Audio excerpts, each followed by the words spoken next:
Time is now 6:39 a.m. here on this beautiful Monday morning. Speaking of Valentine's Day, the wife and I, we went to Natalia's over the weekend. Yeah. And literally, Alex, as we were getting ready to leave home, it started thundering. And I was like, what's going on? We already had to deal with the rain. Why this? Yeah, and so the crazy thing is, I was up north of Metro Atlanta over the weekend. We did see some rain on Saturday, but not as much as we saw down here. You go a few miles north, they had accumulating snow up in the North Georgia mountains. So yes, I showed you last week. You could take those snow maps in central Georgia and toss them in the trash can, and I think that worked out pretty well over the weekend. Here's a live look over downtown. You can certainly see the sun coming up now. I can see it on all the TVs here in the studio. There on the right side of your screen, a current temperature of 39 in Macon, a wind out of the west-northwest at about 7 miles an hour. 39 in Fort Valley, 39 in Byron, 38 in Perry, 37 waking up in Bleckley County, and 37 waking up in Baldwin County, 36 over in Sandersville, 41 in Vidalia, and 41 in Taylor County at 40 minutes after 6 on this Monday morning. We don't have anything to speak of on the radar picture, not only here in central Georgia, but for the most part across the southeast. You've got to go back up towards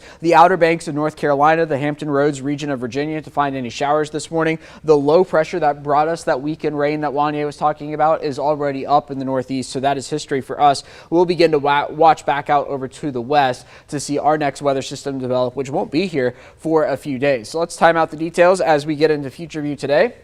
Temperatures up near 60 by the noon hour. Then later this afternoon, we will all get into the 60s for a high temperature, mid 60s at that. Into the night tonight, a cold start for your Valentine's Day. This is going to be around 7 tomorrow morning, mid to upper 30s across central Georgia. And then through the day on Valentine's Day, we'll see just a little increase in the way of cloud cover. Temperatures finding their way into the upper 60s and low 70s by Valentine's afternoon. Into the overnight hours for Wednesday morning, talking about potentially a shower or two by the time we get to the mid-morning and into the afternoon hours. However, all of that will clear out by the time we get to Wednesday afternoon and evening. Now, the likelihood of staying dry on Wednesday, very high. I think if you do see a shower, you're going to be to the north, and it is going to be very short-lived. That takes us into the end of the week. Let's watch this now. Thursday afternoon and evening, a severe weather situation setting up back off to the west. However, notice both the Euro and the GFS have the front losing its punch by the time it gets to central Georgia Friday morning, and all the rain gone by, say, Friday at the noon hour. So I know what's going on out to the west as of now. I'm not too concerned about a severe weather threat here, but we'll watch in the days ahead because it's a little